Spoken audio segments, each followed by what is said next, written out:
So my title is an attempt to plant in front of a cold front.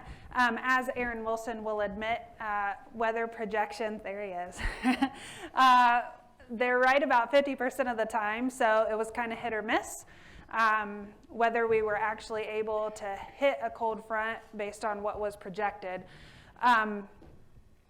So we'll go through this data, but our research question was, when should we stop planting ahead of a cold front? And I actually started this project because of a presentation I saw here several years ago about cold fronts and an agronomist discussing, how far ahead should you stop rolling in the field. So Nick is going to cover some of the basic agronomics about when temperatures and things like that, and then I'll get into the data. Yep. Thanks, Amanda. So I think the question has always been asked or told to us a lot, try not to plant in front of a rain, right? And how important that is. And a lot of crops have failed when we try to plant in front of a rain cloud sometimes, either get crusted in. But there may be an underlying issue too, other than a crusting issue, as to why those seeds are not making it through that growing season. So we're going to start off and talk about the phases of soybean germination, or really the osmosis period of that bean soaking in the first moisture that hits it, right? And so you have your osmotic phase and your imbibition phase that kind of correlate with each other. So the osmotic phase occurs when the soil temperatures are right around that 30 to 40 degrees Fahrenheit. That's that initial dormancy phase that seed might be in.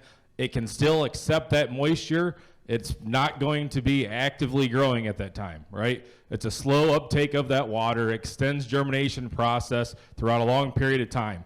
And the seedlings usually do not survive in a relatively moist, wet condition because we have many soil-borne pathogens like Phytophthora or Pythium that might set in on those seeds. So that might be the main reason why we do not have success initially. So as we move into the actual growing phase, or the imbibition phase of soybeans, it's a fast uptake of water by the seed. The process starts at 45 degrees Fahrenheit. Under perfect conditions, this occurs in less than 24 hours, and it can occur as fast as 6 hours. And in the first 24 hours, it is crucial to try to prevent the chilling of the cotyledons, right? So what does that mean? We want to give ourselves at least 24 hours of plant ahead time before that rain comes, especially if it's a cold rain, to help prevent that seed from chilling, right? And so some of the negatives, right, from this. So cold water can lead to the chilling injury. Chilling causes the cell membranes to freeze and not be active. So if you look at that last picture where you can't tell very well, but on the projector, but these tips of this cotyledon are yellow right here. It's coming out of that freeze stage, and it ruins that cotyledon because when during that freeze phase, the cotyledons become dehydrated, and it has to take more water up and rehydrate those, and so you have a little bit of a discoloration initially. This is needed before any growth can start too. We need more. That entire cotyledon needs to be fully hydrated. After the imbibitional phase ends, in the first 24 to 48 hours, the risk of chilling injury also stops. So once we get past that phase, we won't have any chilling injury due to that. So more than likely, if we do get a rain after that, you're against the time as if that plant, or if that seedling is going to get crusted, and probably in a big rain event. So that's kind of what we were looking at there. Another thing that can affect this phase is the overall seed quality. There was a study done in Nebraska, and we found some information about this, where lower the moisture of the seed takes more water to complete this imbibition phase. So if we're planting early in the cool, wet soils, right, and we need a lot of water, but we need more temperatures for this to be active faster, right? So the lower the seed moisture is, the more water it takes and the more amount of time. The ideal seed moisture for consistent establishment of seedlings is somewhere between 13 and 16%. They see that they've tested on a more of a consistent basis. And a poor seed coat or damaged or wrinkled seed coat can also increase the time of this phase as well. So, it takes more water to do this, and so you might not have as equal, and you might have inconsistent germination as we go along. So, does temperature matter? What I kind of started to speak about. Planting beans in the middle of the day can speed up this process. So, we don't want to be planting early morning if you're planting in the cool soils. If you're planting early in the season, let's try to wait until that midday where we have direct sun and where our soils are as warm as they can be, so we can get this process moving as quickly as possible on the seed. If planting into cool soils, try to wait right to that max day. Plant into moist but not saturated soils. If you're planting into saturated soils, more likely you will have soil-borne pathogen to affect that. And it can also happen if that water in saturated soils is 45 degrees Fahrenheit. But like I said, if we are planting into wet, moist soils and we have a slow phase, we could have that Phytophthora or Pythium set in. So that is the initial agronomics that we kind of looked at as to what could affect that. And with that, Amanda has the rest of the data to follow this up with. So. All right, thanks, Nick. So this study has been done at Northwest and Western. I started in 2016 at Western and then started doing it up at Northwest as well. And because I'm down in Madison County, Northwest is pretty far away. I've been fortunate to have a few educators be my eyes and ears up there, and Nick is the one that's been doing that for me recently. So appreciate that and his help there, and also the educators who've helped before him. But this is what a layout looks at. I try to catch 2 fronts each growing season, planting 3 days before, 2 days before, 1 day before, and then the day of the cold front. And then we'll come back on the first suitable and also 2 weeks after. And sometimes those days are the same. So 2016, how I've laid these slides out then is here's my yield data for corn and soybeans. I've highlighted the lowest yielding treatment in red, and then I've got the rainfall and the soil temperature. And this is just pulled from those stations' weather data. It's not in the actual field where these were planted, but it's a 2-inch soil temperature and then the rainfall as well. So the predicted cold front was May 9th. So this is a little bit later one than I typically have. But we can see here the 3 days prior was the lowest yielding one. And from that, not really a strong conclusion on seeing an impact from the cold front, I think. So you can see the soil temps here. The top line is the average for the day, and the bottom line is the minimum. So we started about 50 degrees with our planting as the minimum, and we kind of averaged. And you can see the red line indicates the day of the cold front that was expected, and we got some rain for sure, but we didn't get the cold temperatures. So this was more of a rain event than having those cold temperatures to influence yield. I should say I'm going to present all of these individually, and then I'll show a summary slide at the end. So if you're kind of trying to keep track, we'll look at it a couple of different ways to look at this data. So this was 2017 up at Northwest. The predicted cold front was 427. So with the corn yield, we did see the 1 day prior and the day of saw a significant yield loss there. Because of that, with soybeans, we went from 60 bushels 2 days prior down to 53, but statistically that wasn't different. And you can see with our soil temperatures, they did start to decrease fairly quickly after the cold front came in, and a couple of days later we were down below 50 degrees. So impact with the corn there, 1 day prior and day of. This was down at Western, predicted cold front 427. This one, we didn't really see an impact the 1 day or day of. We did see a yield decrease, slight yield decrease, statistically different, but only a couple bushels there 3 days and 2 days prior.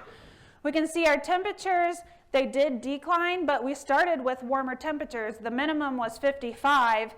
Average was up above 60, so when they declined, they didn't even get down to 50 degrees there. And then for our second front up at Western, we saw a yield decrease with our later planted stuff. So when we look at the temperatures again here, because this is mid-May, we didn't get low temperatures at that point. 55 was our minimum for the soil temperatures. So it was advantageous to plant ahead of the cold front for soybeans there. Our day of and the first day after our corn yield were the lower yielding ones there, so can't really draw any conclusions about the cold front from the corn necessarily, because the day of and then your first day suitable yielded the same. Second cold front at Western, then we saw our lowest yielding to 3, 2, and 1 days prior, just a 1 bushel yield difference here between these. No statistical difference technically between these 3 or these 2. So we got 1.2 inches of rain out of that event, but we didn't see much temperature drop. They didn't get below 55 degrees. This is another one at Western and Northwest, that you'll start to see this pattern, especially with soybeans, those planted after the cold front yielding lower. So getting the soybeans in ahead of the cold front, we did get rained out for the probably this one shouldn't be here. I apologize for that. I'm guessing that was pulled in because it was planted later and not on the actual day. But we got rained out and wasn't able to plant day of. Again, looking at these temperatures, we did see a slight decrease, but not dropping down to 55. And I'll talk about that a little bit later as well. So move on to 2018, Northwest front number 2. The later planting dates yielded less. So this was May 10th was the predicted cold front. So these were planted on 5/21 and 5/24 and saw a yield penalty there.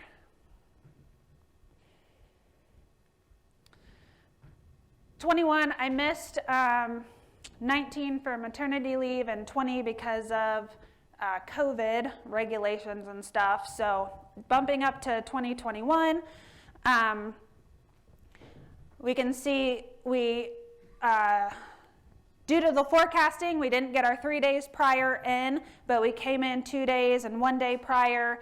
A little bit of a difference here with corn, but our day of yielded higher than these 2. And maybe, your guys' experience with this, maybe there's something with the stage that corn is at, with having started its emergence process at some point there, and then actually planting that day and the timing of the rain and the cold temperatures. Because it was later, it didn't impact it as much. I don't know. That's just something that's kind of running through my head on a few of these as well. This was our coldest temperatures that we got out of all the trials, I think. So our minimum got down to 45 degrees, but that was on May 1st. So it's a couple of days after planting, out of that 24-hour, 48-hour window, really. But we did see decreases in temps there. Didn't impact the beans. Front 2, again, that later planting date. This time we ended up planting in June, So saw a yield penalty for planting that late. Those later planting days in May, we don't really see the temperatures dropping that late. Rain, we did get a significant amount of rain. And then this, I'd also point out that we planted on June 1st, and then we got almost 1 inch rain. So there was probably some crusting that occurred for that treatment as well. 2022, Western, our soybean data here. We can see that the day of did yield lower, but so did 2 weeks after. We planted on 5/2 was the first day suitable after, and our cold front was predicted on 4/30. So we didn't get any rain with this cold front or temperature drop, so I'd say that's one that it didn't pan out. It was predicted, but it didn't pan out. And then up at Northwest, we see that again with the soybeans. Planted on May 23rd, a yield drop there. 1 day prior was a little bit lower as well. We got a decent amount of rain out of this, over 1 inch, almost 2 inches after planting, but didn't have cool temperatures in the soil really. And then front 2, this is pretty late, getting into May 26th, so not expecting temperatures there, and we didn't see that. And then we saw the yield penalty for those latest planting dates on June 6th. So this, apologies for the projector and the color here, but this is kind of a summary of when we saw statistical differences and when we didn't. It doesn't tell the whole story though, does it? Because it doesn't mean that we saw an impact from planting ahead of a cold front. It's just where there was a statistical difference or not. But if we look at this, then this is corn, all years, all locations. I had some trouble with my harvest data at Western, so I've only got a couple of years worth of corn data there. This line here shows, this is unfortunate because this is supposed to be gray and these are supposed to be like pink red. This is the cold front line, so you can see where those yield differences occurred from that cold front, and there's really not a lot of consistency there, right?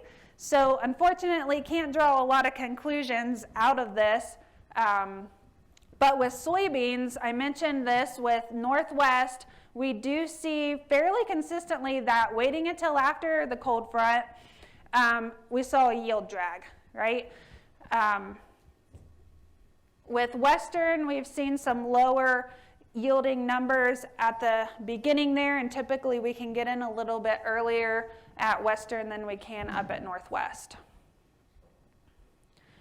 So some thoughts here though, while I say this, I'm a little hesitant because we really didn't see cold temperatures, and maybe that's a factor, right? We have people, maybe some of you in the room, who are planting the end of March, beginning of April, and a lot of my planting dates didn't go in until the end of April, beginning of May, and part of that is because I wanted to look at the difference. You know, you have good planting conditions and you're expecting those planting conditions to decline.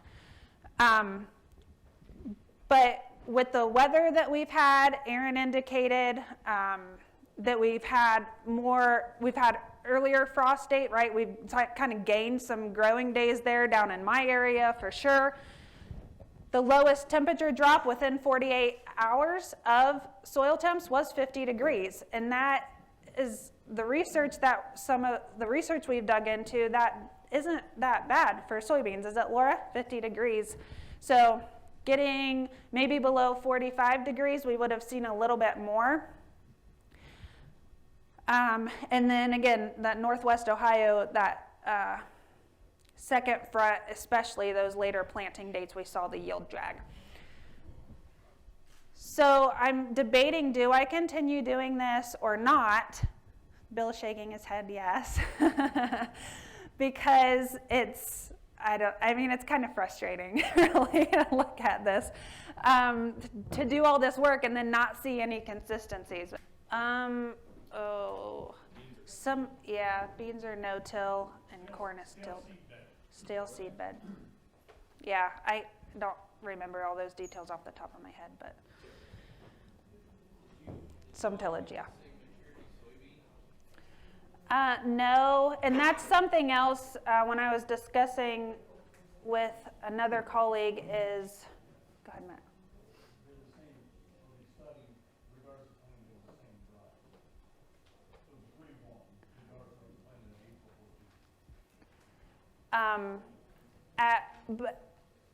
Okay, you asked about maturity or height. Okay, yeah. Well, that's another component to this too, is deciding on hybrid or variety and the impact that has, and that's not necessarily consistent across my study either. So that's another thing. There's a lot of different components to this I think you can look at, but time and money and energy and all that is kind of, I don't know. This was more of just an attempt to try to nail down that cold front simply, but nothing is simple when you are planting based on the weather. So I don't know. Any other questions or comments? Thoughts for the future as we dive into this later on? All right. Well, thank you for being diehards and sticking it out to the bitter end.